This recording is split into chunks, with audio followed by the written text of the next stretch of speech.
All right, welcome back to PrepperNow. Let's stream a little bit. Let's doom stream a little bit. I got a few stories I want to talk about, a little different everything, but all of them are not good. Excuse me, a little under the weather here. Sorry, it took me a little extra time to get between the crisis report broadcast and this one. Had to go put a mirror under my wife's nose, make sure she was still breathing. She's okay. Having a cocktail of ibuprofen and Tylenol every 4 hours. So she has been really, really hit by a sickness that my daughter brought home. But we're okay. I think she'll be all right tomorrow. She's resilient and tough. And so we'll be talking out about something about that here pretty soon. But, they say in California, they say that California is kind of where the progressives want to take us. Whatever they want to do, it all starts in the progressive state of California, the Golden State. And so, as it says here, the Golden State has been bled dry. There was a great post I think I put it onto my subscription services. I put a lot out there today, but it was basically how do I put it? Post-mortem, a eulogy to progressivism.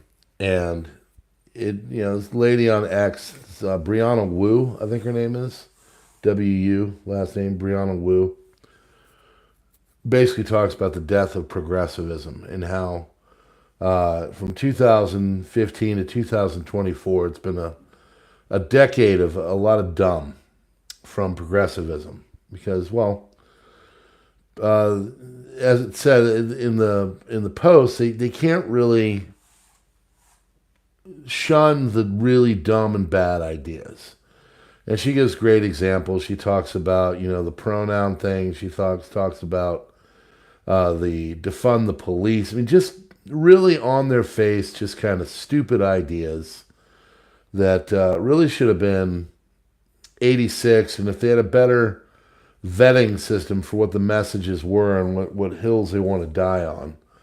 And so because of that, because they had stupid ideas of defund the police and, following people that stole $30 million in the name of St. Floyd and all that, she basically wrote a eulogy to the death of progressivism. And you're seeing it here. California is the ultimate foray into the system that they want. It's in a two-class system, 10% and 90%, just like they had in the Soviet Union, which is why, of course, here they say, home to by far the highest number of billionaires in the U.S., but also suffers the highest proportion of Americans living in poverty. Widest gap between upper and middle of any state. And it's all by design. They do this on purpose. Highest rates of unemployment, massive net immigration or out-migration, people leaving.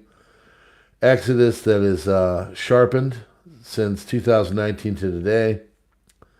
And 30% of the nation's homeless population all call the Golden State home. So it's, if you were to go and employ the progressive ideals, and if Nancy Pelosi were able to get everything she wanted to get done, we would look like California, okay? And here it is. Living in furnished caves. That's how some people are. Furnished caves. People are living in caves in California. You want to talk about going full circle. No California metro area ranks in the top 10 in terms of well-paying blue-collar jobs. Ventura, LA, San Jose, and San Diego sit amongst the bottom 10. So no comfortable living in the Golden State. So a model for a progressive future, which I personally think is starting to die, a much-needed death due to high tax, high regulation, and all of the other really crappy things. And then, of course, they think that Mr. Newsom is going to be the person to take the scepter from old Joe here pretty soon. Ethnic minority communities are suffering the most. This great person had this great talk about the progressive movement and what really is representative of it. And they talked about the Aunt Jemima pancake mix, which now, of course, is called something else. I don't even know what it's called. Some company, like, you know, I couldn't even tell you. It's a just a regular old name. And what the person said was, you know, typical progressive ideals where they change the name and they fix everything of a topical nature, but you still got the corn syrup, you still got the, you know, rampant chemicals and fake foods and processed crap in the mix of pancake mix itself.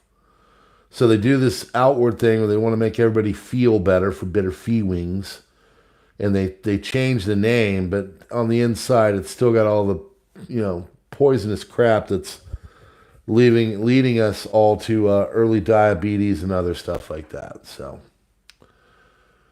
but this article tells you the story of California, basically that 1 in 5 now in California are living in poverty.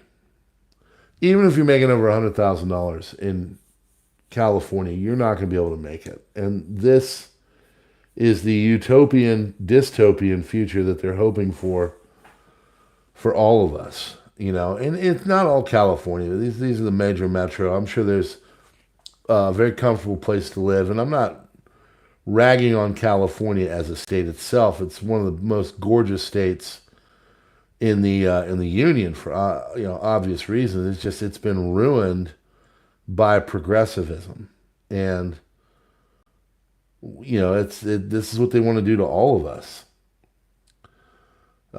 Significant income declines for individuals earning less than $100,000 annually. Think about it. I don't make $100,000 a year. So if I were to live in California, it would be very tough for me and my wife to do it. We couldn't do it. Most people can't do it.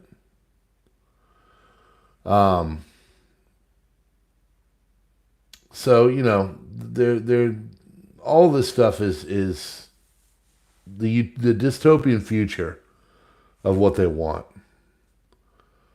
Reparations task force. You know, they want $5 million just for a reparations task force. So, state recommendation of payments of $223,000 to descendants of slaves. I mean, I can tell you as a history teacher that every single human being on the planet is a descendant of someone who at one point or another was a slave or in slave-like conditions. If you were around today, someone in your past, in your bloodline, was really having a rough go of things and very potentially living like a slave or as a slave. Okay, it is what it is. I'm Irish. And I hate to break it to them, but there was many times in history where the Irish were treated like slaves.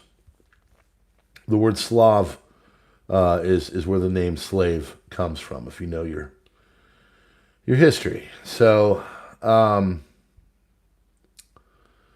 $68 billion deficit. Of course, our federal deficit is on par to all that. 4 in 10 people are considering leaving. I mean, the state's a mess. But it tells us where we're going here. The rest of the state does not deserve the madness you impose. And that's the problem of all this. There's a big thing on CNN. And they were asking Trump supporters if we live in a democracy or we live in something else. We don't live in a democracy. And all of them very astutely said, no, we don't live in a democracy. We don't. We live in a representative republic, which is absolutely true. That's why Benjamin Franklin, when they got done with the Constitutional Convention, came out and lady asked what went on. He said, what happened? He said, well, we formed a republic if we can keep it. So, we don't live in a democracy. A democracy is two wolves and a lamb deciding who's going to have, what's for dinner. So, I do it with my kids. I teach, the economics and the rudimentary systems and stuff. And we go into socialism, command economies and all that kind of stuff. And I just use the simple grade technique. I said, okay, we're going to take a test. And, out of the 20 of you, 7 get F's, 7 get C's, and 7 get A's. And we just make it so everybody averages out to a C minus. The kids that are getting really good grades, really sour on that. They're not into it. So, but yeah, a lot of progressive idiots are out there. The Chicago mayor, you're talking about, Eric Adams, Boston mayor, Michelle Wu. I mean, these people are ruining things. So you look at all the stuff. The unemployment is going up. California is led by all this and the claims. And we're just, the economy is not doing great. And so if we were to go into these kind of policies, it'd be a real problem for us. So we don't want to do that. Moving on.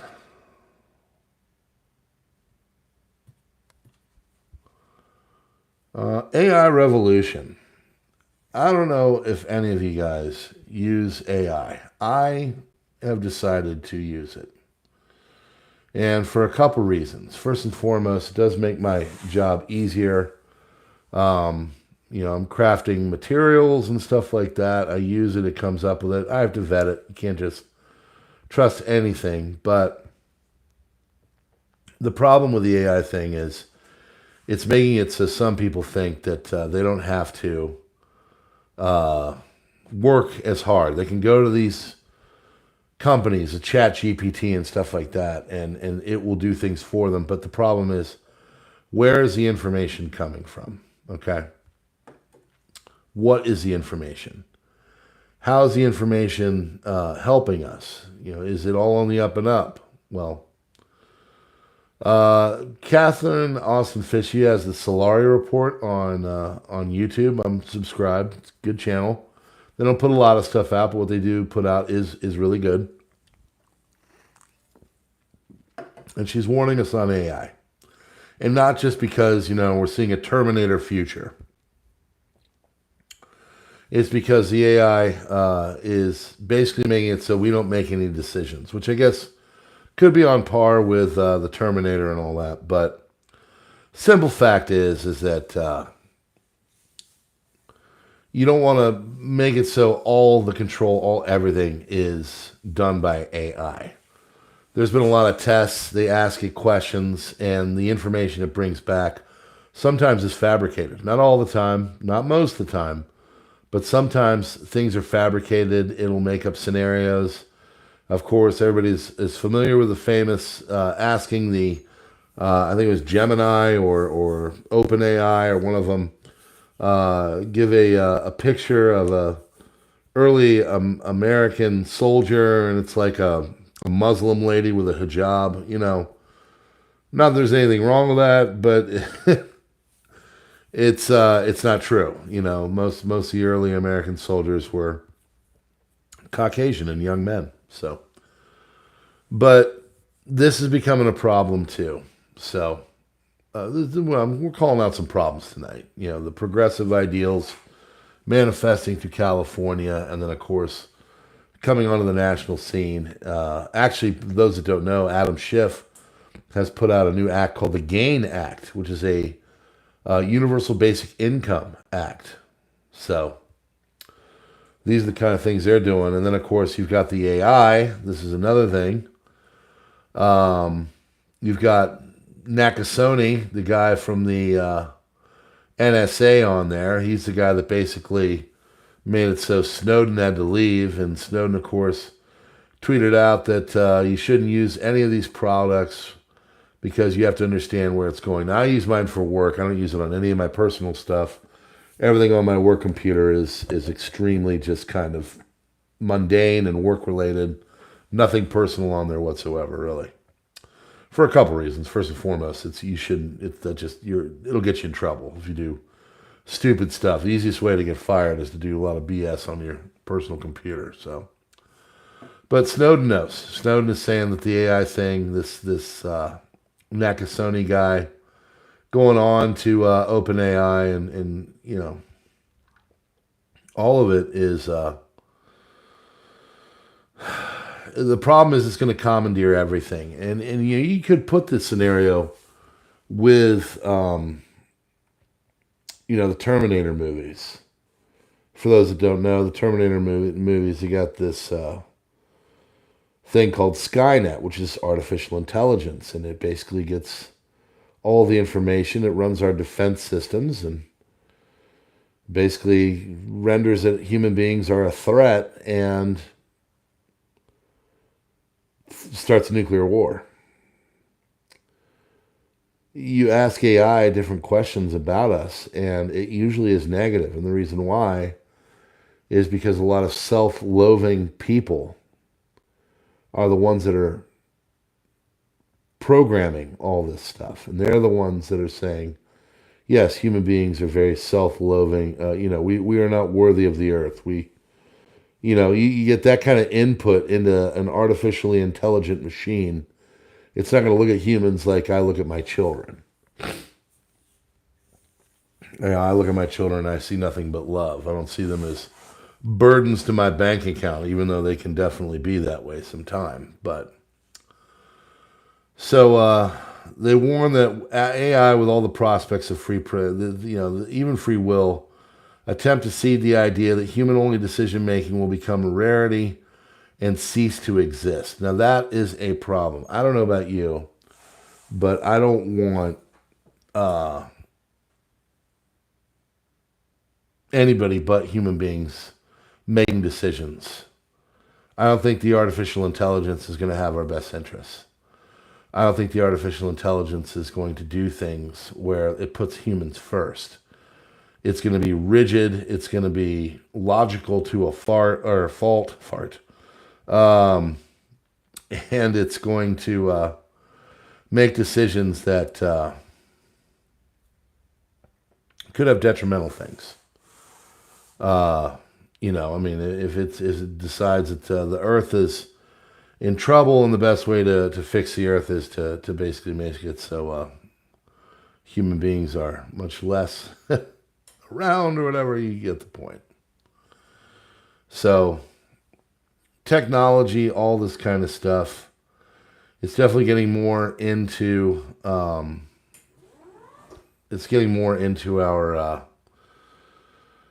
health and everything else, getting more into, we don't want AI making decisions of government. We don't want AI making decisions of leadership. We don't want AI doing any of this stuff. We're not looking at war games. Professor Falcon asking, Whopper, I think it was called. I agree with the gentleman. He said, after long hours of observation, I've come to the conclusion that this thing sucks. And I agree with Catherine Austin Fitz. She says, no matter what, AI can't beat God. So I don't know about you, but what kind of stuff in AI is concerning to you? Because I have concerns. I really do. I'm afraid that it's going to, I don't know. I'm worried about the medical future. I'm worried about things to come. I think we are entering into some dire straits of things. So that's why this next one is the doom that we will end on. And that doom is about the chicken flu. And Robert Redfield, he was the CDC director. He's saying that this thing is going to happen. So think about all of our new neighbors. Think about all the unvetted medical they have. Think about all of the decisions that would have to be made. We don't want AI doing that. Take out that human touch. But he's saying that this thing is coming. He says it's been detected in dozens of cattle. WHO identified first guy in Mexico. Now, of course, that's been refuted because the guy in Mexico had all kinds of crazy crap going on. He was overweight, type 2 diabetes. He was in for other stuff. And even Mexico said, you know, calling this guy dying from the chicken flu isn't exactly really on the up and up. So... But he said, I really do think it's very likely that we will at some time, not a question of if, more of a question of when, we'll have a chicken flu Ronademic. Like, you know, a lot of people are covering this stuff. A lot of people are concerned. It's tough to take it seriously when you think of the guy in Mexico. There are already people on saying that we need to be jabbing people over this right now. After the last go-round of the Ronademic, everybody is really kind of skeptical. And I don't know. My wife and I have decided that we're not going to be lining up for anything coming out. And I actually was worried about her the other day, you know, on this, because she works in the medical field and they apply pressure and, you know, she's kind of a hippy dippy type sometimes. And I asked her, I said, you know, hey, if chicken flu were to come around, what would you do? Would you, you know, line up for the intervention? And she said, no, I'm not really doing that anymore because what I'm reading is not exactly good, you know, and I personally don't think it helps, you know, and she's now seen enough evidence where she would question.